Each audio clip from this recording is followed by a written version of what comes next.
Halo Sobat Arah Firasat, selamat pagi. Pernahkah kalian berpikir untuk apa mengairi mata air dengan air sungai? Atau sebaliknya, mengaliri air sungai dengan air dari mata air? Jujur, saya memikirkannya sampai meneteskan air mata. Lalu, pernahkah kalian merenung sebentar saja? Untuk apa susah-susah buat sumur jika di tempat kalian terdapat sumber mata air yang melimpah menyerupai kolam? Kalaupun kalian hanya bisa mendapatkan air dari sungai, kenapa kalian tidak buat saluran air saja dengan pompa hidram yang bisa berfungsi tanpa aliran listrik? Sembari mengusap air mata dengan tisu basah, saya bersiap untuk menata langkah mendaki gunung seperti biasa. Musim kemarau, dengan langkah yakin dan tanpa galau, mari kita jelajahi jalur 1 Jolotundo. Hari ini perjalanan dari pos pendakian baru berbelok ke kiri ke arah petilasan Mahapati Narotama. Lalu, saya awali pendakian dari pos pendakian yang lama. Nanti kita akan melewati petilasan dengan aroma dupa yang kuat dan medan yang jauh lebih berat. Secara tingkat kesulitan, jalur ini lebih berat daripada jalur Raung Kalibaru. Tapi secara resiko, tentu saja Sirotol Mustaqim Raung dan puncak tusuk giginya lebih berisiko tinggi. Akan tetapi, secara stamina, jalur ini lebih menguras tenaga.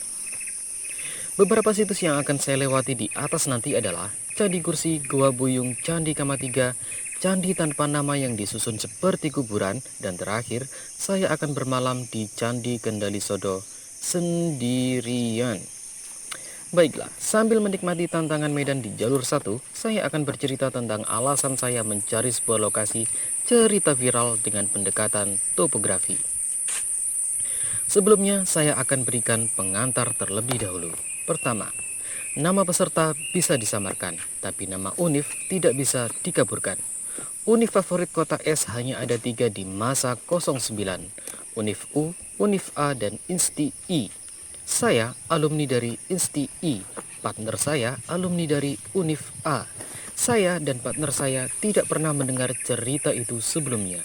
Bahkan, ketika cerita itu viral, kami teman senior atau junior sepanjang kami berbincang tidak pernah mendengar cerita tersebut.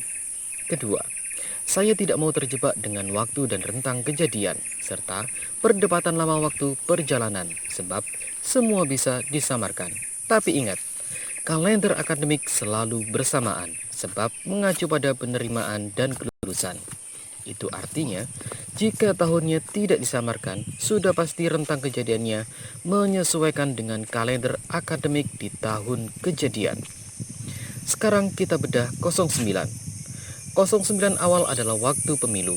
Sudah pasti ada petugas yang akan menuju ke desa misterius kota B untuk pengawasan dan distribusi logistik pemilu. Jadi, kalau desa itu memang benar ada, pasti petugas pemilu banyak yang tahu lokasinya. Dan juga tahu ciri desanya. Jikapun rentang waktunya benar 09, seharusnya Univ U dan Univ A berkegiatan bersamaan dengan bulan Ramadan. Bukan di akhir tahun seperti yang diceritakan. Dan Insti I, saya pastikan tidak ada kegiatan semacam itu kecuali dalam bentuk penelitian.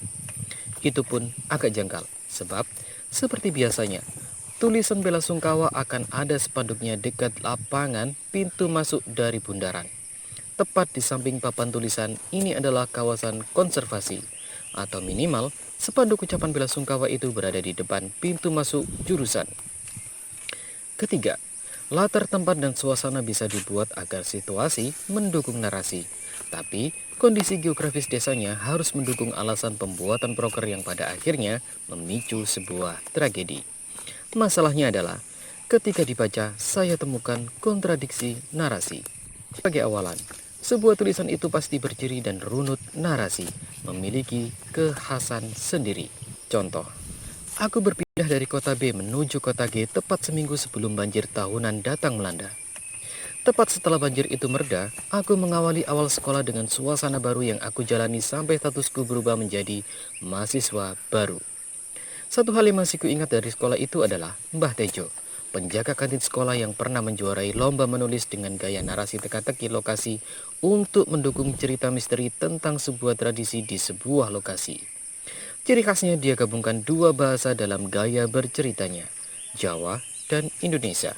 Tentu saja untuk mempertegas budaya yang dia jadikan latar cerita. Mbah Tejo adalah penggemar soto ayam dengan kuah kental berkoyak. Baiklah, sekarang saya akan kemukakan di mana letak kontradiksi narasinya. Pertama, dalam cerita disebutkan, di bagian selat sinden samping sungai ada bilik. Peserta laki-laki mengambil air dengan menimba di sungai. Jika sinden adalah kolam air keluar dari dalam tanah, untuk apa dihubungkan jalan atau saluran air ke sungai atau sebaliknya? Proker berikutnya adalah kamar mandi dengan air sumur. Itu artinya, mereka akan memanfaatkan permukaan air tanah dari dalam lapisan akuifer. Sekarang pahami dulu apa itu akuifer. Singkatnya, secara hidrogeologi, karena sebuah proses infiltrasi, air akan mengisi celah rongga tanah ke arah bawah karena gaya gravitasi. Lalu, mengalir mengikuti kemiringan lereng hingga pada suatu titik rongga jenuh air yang kemudian bisa saja air itu lolos karena terdapat lapisan akuifer di atasnya, yang biasanya lebih sering dijumpai pada celah batuan. Akuifer tertekan, yang karena adanya tekanan lebih besar di dalam dibanding tekanan atmosfer di luar, akhirnya air itu keluar dengan cara memancar. Itu yang disebut dengan sendang mata air dan itu biasanya di atasnya terdapat area resapan yang luas. Sinden dengan air yang keluar dari dalam tanah itu terjadi karena adanya perpotongan antara tebing dengan permukaan air tanah. Atau bisa juga karena terdapat lapisan tanah dangkal di bawahnya. Dan sungai selalu berada di posisi paling bawah dari lintasan air dengan mata air yang berada di posisi atasnya. Jadi, sederhananya, untuk apa mengalirkan air dari sungai ke sinden jika sinden itu memiliki tempat air yang keluar dari dalam tanah? Sebab, secara posisi, sinden itu berada di atas atau paling tidak dia berada sejajar dengan sungai. Bahkan, jika posisi lubang keluar air sinden itu berada lebih bawah dari posisi sungai, otomatis sinden itu tidak perlu dibuatkan saluran dari sungai. Sebab, secara gravitasi air bergerak dari atas ke bawah. Contohnya adalah Sendang Widodaren. Untuk contoh sendang yang berada di atas sungai, silakan naik saja ke atas yang masih satu area di Gunung Pujangan. Di sana, terdapat sendang derajat yang posisinya lebih tinggi dari sungai dan Sendang Widodaren. Jadi, nyata atau tidaknya cerita viral itu saya tidak tertarik, sebab itu akan menyangkut nama baik korban. Tapi, secara penggambaran lokasi, dimanapun dan siapapun yang berhasil menemukan lokasi cerita viral tersebut, saya hanya penasaran dengan lokasi antara sungai dan sinden mata airnya. Selebihnya, terserah saja. Kedua, ingat ya, salah satu prokernya adalah sumur, sebab dalam cerita dibahasakan akses air hanya dari sungai. Sekarang mari kita bayangkan perlahan-lahan. Kalau standar kebutuhan air bersih minimal per orang per hari adalah 60 liter, atau bahkan kita buat minimal untuk kebutuhan air minum saja per orang 2 liter per hari, lalu jika akses air itu hanya dari sungai dan sungai berada dekat bilik samping sinden, mana mungkin bilik mandi yang seram itu sepi dari lalu lalang warga dan peserta untuk mengambil air di sungai. Belum lagi, dalam cerita disebutkan jika ada peserta yang muslim juga. Ingat, waktu sholat ada 5 waktu. Mungkinkah bilik mandi itu sesepi dalam cerita itu? Sekali lagi ingatlah bahwa posisi sungai berada dekat bilik. Kemudian, ingatlah bahwa topografi itu tidak sebatas pada studi kawasan tentang bentuk permukaan saja, tapi juga mengenai vegetasi dan pengaruh manusia terhadap lingkungan serta kebudayaan lokal. Jadi, dari situ saya bisa pastikan bahwa lokasinya bukan di daerah pendakian seperti pernyataan dalam sebuah postingan. Sebab, jenis pohon yang disebutkan adalah pohon asem, pohon bambu, jati kroyo, dan beluntas. Oke, kembali ke laptop. Benarkah lokasinya di jalur pendakian seperti postingan dalam sebuah grup itu? Yuk, kita lihat isi ceritanya. Apa yang dimaksud dengan jati kroyo atau jati Belanda? Ada 3 pilihan teman-teman. Pertama, tanaman jati itu sendiri atau pohon jati sebagaimana banyak kita jumpai dengan nama latin Tectona grandis. Sesuai data, pohon jati dapat tumbuh dengan baik pada ketinggian maksimal 600 mdpl saja. 2. Jika yang dimaksud jati Belanda itu adalah pinus, maka pohon pinus hanya dapat tumbuh dengan baik pada ketinggian antara 400 sampai 2000 mdpl. 3.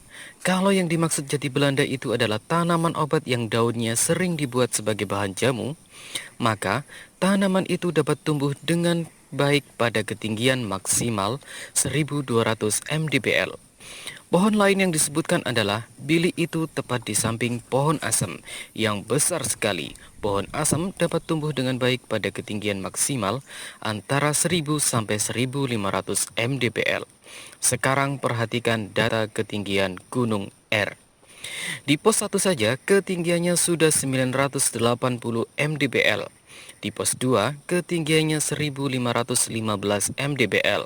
Dan di pos 3 ketinggiannya 2285 mdpl. Dan rumah terakhir hanya ada di pos 3, itu pun cuma satu. Belum lagi tanaman beluntas. Dari isi ceritanya, seharusnya tidak mungkin berada pada ketinggian di atas 1000 mdpl. Belum lagi tanaman bambu yang dapat tumbuh dengan baik pada ketinggian 600 mdpl maksimal, atau bisa jadi di atasnya bila di sekitarnya terdapat mata air.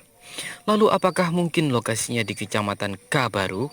Ayolah kakak, bukankah secara topografi Kecamatan Kabaru itu dialiri 6 sungai belum termasuk anak sungainya? Bukankah sampai pos 3 air melimpah di pinggir jalan? Kenapa digambarkan begitu kekeringan seperti di dalam cerita? Kalaupun kalian masih ingin mencari kolam sendang di sana, kalian tidak perlu naik tinggi ke atas, cukup berjalan saja dari rel kereta. Di sebelah barat kantor desa, di dekat sekolah menengah, di sana terdapat sendang yang namanya berawalan huruf K dan berakhiran huruf N, dengan puluhan sumber dan beberapa makam tuanya. Tunggu, jika ciri desa itu harus memiliki bangunan seperti yang terdapat di sebuah rawa, dengan ciri pintu gerbang yang berbentuk padu raksa dan terdapat batu bulat petirasan di dalamnya, lalu padu raksa itu sudah jadi ikon kota mana? Jangan-jangan sama dengan kota asal Mbah Tejo penggemar soto tadi. Perhatikan kembali cara penulisan ceritanya. Benarkah itu dari dua narasumber atau justru dari dua penulis? Simpulkan sendiri. Kalau menurut saya, justru ciri lokasi itu lebih mudah dicari di dekat kota Mbah Tejo. Dan sekarang perhatikan isi cerita. Dalam sebuah mimpinya, Nur melihat pohon jati kroyo atau biasa disebut dengan jati Belanda. Sungguh, dari cara pemberian nama pohon saja disamarkan dengan permainan kata. Belum lagi sinden sendang kolam atau kolam tak sinden sendang. Sak karepmu. Pernahkah kalian bertanya, kenapa peserta yang justru anak Jawa tapi heran dengan dupa dan sesajen? Anak Jawa tapi tidak bisa membedakan antara gentong dan kendi. Padahal dekat rumahnya banyak situs yang ditemukan dengan pecahan gerabah. Sampai di sini saya berharap kalian masih tetap tabah. Sekarang mari kita ambil contoh kasus nyata yang bisa diterima alasannya. Sepasang suami istri harus berjalan sejauh 130 meter ke bibir jurang untuk menimba air sungai dengan kedalaman jurang vertikal 20 meter. Padahal mereka tinggal di kawasan hutan yang memiliki banyak mata air. Lalu apa alasan penyebab yang bisa diterima? Karena ada perebutan sumber mata air antar penduduk dan berkurangnya luas vegetasi di daerah resapan air. Sekarang perhatikan fakta data lainnya. Menurut keterangan pasangan suami istri tersebut, setiap hari mereka menimba air paling tidak 2 kali pagi dan sore hari. Untuk kebutuhan mandi dan mencuci, mereka turun langsung ke sumber air yang berada di bawah. Jika kebutuhan mandi minimal sebanyak 2 kali, berarti total mereka melakukan proses akses air minimal 4 kali dalam sehari. Jika satu keluarga terdapat minimal 2 orang dan satu dusun terdapat beberapa keluarga, maka jalan menuju ke sumber akses air itu pasti sering dilewati. Bagaimana? Cocok kan dengan analisa saya tadi? Sendang dan bilik itu tidak mungkin sepi dari lalu lalang warga yang berjalan menuju akses air ke sungai. Kemudian, faktanya, datanglah sekelompok mahasiswa yang berhasil membuat saluran air dari mata air ke rumah penduduk. Ingat, dari sumber mata air, bukan dari sungai. Apa buktinya? Buktinya pompa itu dipasang di dekat sumber mata air. Sebelum pemasangan, dilakukan ritual adat bersih sumber mata air, bukan bersih sungai. Lalu, air itu dialirkan ke atas disimpan di dalam tandon, bukan dialirkan dari sungai ke sumber mata air, tapi langsung ke tandon dekat rumah warga, bukan ditampung ke dalam kendi ataupun gentong. Paham, brother? Satu hal lagi yang ingin saya katakan adalah bahwa contoh cerita nyata di atas adalah dari kota B, kecamatan K, kampung B, dan di sana terdapat dua mata air di timur dan barat. Tambahan lagi, brother, warga dan mahasiswa justru menggabungkan mata air timur dan barat itu dalam satu saluran, bukan dari sumber mata air ke sungai ataupun sebaliknya, dari sungai ke sumber. Sebelum digabungkan, mereka menambah kedalaman sumber mata air, kemudian membuat semacam dam bendungan. Kenapa? Ingat, alasannya tadi karena debit sumber airnya mengecil. Bentuknya pun masuk akal. Bukan berupa kolam, tapi sumber yang keluar dari celah batu perpotongan tebing. Jadi, dalam cerita viral tersebut digambarkan bentuk sinden yang menyerupai kolam. Lalu, Bimo dan Badara Buhi mandi berendam di kolam itu. Lantas, buat apa dihubungkan dengan sungai? Kan debitnya melimpah. Beda dengan cerita nyata yang saya contohkan tadi. Kalau alasannya satu kolam sindennya itu terlarang, kan masih bisa ambil dari kolam sinden satunya. Kalau karena debit sinden satunya itu kecil, ya sudah tinggal digali saja ditambah kedalamannya seperti contoh pada kisah nyata yang tadi. Lagian lo ya, kalau ada proker lain dengan pembuatan sumur di dekat rumah warga, lah yo ngapain pakai acara buat saluran air dari sinden ke sungai? Ya sudah, ambil air dari sumur saja. Tapi pertanyaannya, kalau ada sumber mata air, untuk apa buat sumur? Atau, kalaupun debit air sinden itu benar-benar sedikit, kenapa tidak langsung saja buat saluran air dari sungai ke rumah warga? Seperti Hipam di daerah sana. Hipam itu pun memerlukan tandon untuk pendapan, bukan ditampung di sinden yang katanya tempat air keluar dari tanah itu. Singkatnya, untuk apa mengairi mata air dengan air sungai? Untuk apa buat sumur jika ada mata air? Dan sampai sekarang, saya masih bertanya-tanya seperti apa gambaran topografi cerita viral tersebut. Hampir semua puncak sudah dijelajahi oleh penjajah. Seharusnya minimal petilasan itu ada catatan arsipnya. Atau paling tidak ada bahasan dari pegiat sejarah dan budayawan setempat. Kalau sekitar 09 masih bisa dijumpai petilasannya, mustahil sekarang tidak ketemu bekasnya. Kalau antar budayawan berbeda tebakan tempat, antar YouTuber lokal punya versi masing-masing, dan lebih dari 1 tahun tidak ada satupun versi yang benar-benar sesuai dengan gambaran lokasi, lalu bagian inisial mana yang mudah ditebak dan kemudian didramakan dengan pilihan kata disesali. Seterpencil apa tempat itu di kota B sehingga begitu misterius dan tidak pernah terekspos oleh media. Sekali lagi, terserah di mana dan oleh siapa lokasi itu ditemukan, itu tidak masalah. Saya hanya penasaran dengan topografinya. Itu saja. Sampai jumpa di video selanjutnya.